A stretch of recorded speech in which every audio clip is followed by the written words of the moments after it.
마라나타 내가 매일 기쁘게 지난 1년 동안 순례의 길을 달려오신 걸어가신 우리 모든 성도님들을 응원하고 또 축하하고 박수를 보내드립니다. 오늘은 연말특집 두 번째 위로 시간, 그리스도인으로 산다는 것은 답 없이 사는 것을 배우는 것이다. 그리스도인으로 산다는 것은 수많은 문제 앞에서 답을 알지 못하고 한 걸음씩 걸어가는 거라는 거죠. 사실 이 표현은요, 최근에 그 이동원 목사님이 아들을 잃고 먼저 천국에 보낸 다음에 고백한 내용으로 조금 더 유명해졌죠. 사실 이제 그게 그 이동원 목사의 한 말이 아니라 다른 분이 한 말을 인용했던 것이죠. 저거 잠깐 들어가고요. 이 타임지 선정 미국 최고의 신학자라고 불리우는 스탠리 하우어워스라는 사람이 한나의 아이란 책을 썼어요. 근데 그가 결혼하고 1년이 되지 않아서 아내에게 정신적 문제가 있다는 걸 알았어요. 그래서 수십 년 동안 살면서 어마어마한 고통, 그러면서도 가정을 지켜야 된다는 책임감 속에서 고통하면서 신학적으로 사실은 답을 줄 수 없는 그 상황을 본인도 겪으면서 쓴 책에 그리스도인으로 산다는 것은 답 없이 사는 것을 배우는 것이다 라고 그렇게 표현한 거죠. 좀 전에 말씀드린 것처럼 이동원 목사님이 아들을 잃은 후에 이런 고백을 했죠. 그리스도인이란 답을 가진 사람이 아니라 답을 모른 채로 믿음으로 앞을 향해 나아가는 사람이란 말이 마음에 들어온다며 아들을 불러가신 이유에 대한 답을 찾지 못했고 영원히 찾지 못할 듯하다. 그래도 믿음으로 나아가야 할 것, 위로와 기도를 보내주신 모든 동역자에게 감사를 드린다 라고 그렇게 고백을 하셨죠. 우리 그 성맥팀의 한 집사, 아이드신 집사님이 그 남편을 일찍 잃고 그 세 자매를 키우면서 많이 힘들 때마다 노래 2개를 불렀대요. 하나는 쨍하고 해뜰 날 돌아온단다. 그리고 하나는 낮의 해처럼 밤의 달처럼 그렇게 살 수 없을까. 그 하루 종일 직장에서 일하고 특히 식당에서 일하고 집에 돌아오는 길에 이 2 노래를 부르면서 어려운 시간을 보냈다고 그런 고백을 하더라고요. 혹시 이런 말 들어보셨어요? 하늘의 모래 속에서 세계를 본다.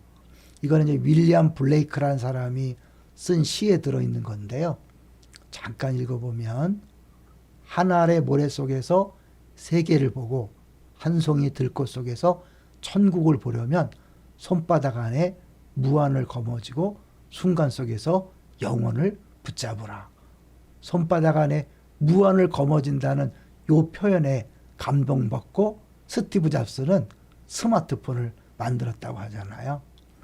그런데 이 사람은 시인으로서 하늘의 모래 속에서 세계를 본다. 멋지잖아요. 한 송이 들꽃 속에서 천국을 본다. 순간 속에서 영혼을 붙잡으라. 제가 오늘 문자를 보내면서 올해 이틀밖에 안 남았는데 그 이틀에 영혼을 보는 은혜가 있으면 좋겠다라고 보냈잖아요.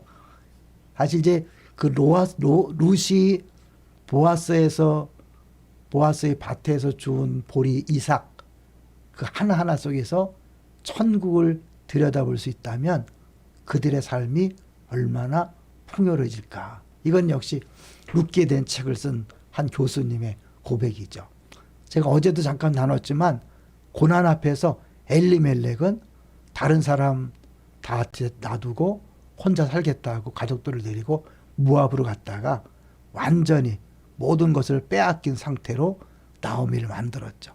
근데 그 며느리인 룻은 어려운 상황에서 자기를 생각하지 않고 나오미를 생각해서 나오미를 따라왔고 결국 나오미 인생을 역전시키는 그런 주인공이 된 거죠.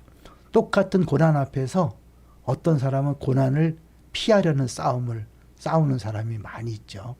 근데 정말 예수 믿는다는 거는 이 고난이 왔을 때 피하는 것이 아니라 그 고난 속에 들어있는 의미를 생각하며 비록 답이 안 나오지만 그 고난을 껴안고 가는 거죠. 어제 마침 수요일 심야 우리 기도회 때 찬송하는 내용 중에 이런 내용이 있더라고요. 나의 모든 걸음이 주의 이야기 되네. 너무 멋지잖아요. 주께서 주신 모든 시간 헛된 것 없다. 다 의미가 있는 거죠. 심지어 고난도 의미가 있습니다. 주의 뜻 알기 어려워도 이유 있음을 알기 원한다. 아무리 이유를 찾아도 답을 모를 때가 있죠. 아니, 늘 우린 답을 모릅니다. 왜냐하면 하나님의 계획이 너무 크기 때문에 그런 거죠. 우리의 삶은 광야의 삶이기 때문에 사실은 고통스러운 것이 당연하다는 거죠. 이스라엘 백성을 하나님께서 애굽에서 건져낸 다음에 바로 광야로 인도했잖아요. 예수님 세례 받으시고 바로 광야에서 시험을 받으셨잖아요.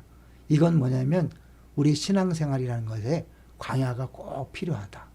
광야 없이는 하나님을 만날 수 없기 때문에 광야는 반드시 필요한데 그 광야의 어려움을 피하는 것이 아니라 그 광야의 길을 주를 바라보면서 한 걸음 한 걸음 걸어가는 것이 신앙생활이죠. 그 과정 중에 나보다 힘들고 어려운 사람을 외면하는 것이 아니라 헤세드 사랑으로 품어주면서 가다 보면 그 작은 섬김이 안산을, 민족을, 열방을 또 전 세계 역사를 바꿔놓는 일이 될 수도 있다는 거죠. 우리의 작은 섬김은 영원과 연결되어 있습니다. 우리의 작은 섬김은 우주와 연결되어 있습니다. 우리의 작은 섬김은 열방이 주 앞에 돌아와 주님을 찬양하는 그날과 연결되어 있습니다. 한 해 동안 너무너무 수고 많으셨습니다. 여러분의 1년 동안 수고와 섬김 결코 헛되지 않습니다. 그것을 통해 주님은 지금도 계속해서 일하고 계십니다. 남은 이틀 동안 감사함으로 보내시고 또 새해도 첫날부터 멋있게 신나게 행복하게 사시게 되시기를 주의 이름으로 축원합니다. 할렐루야.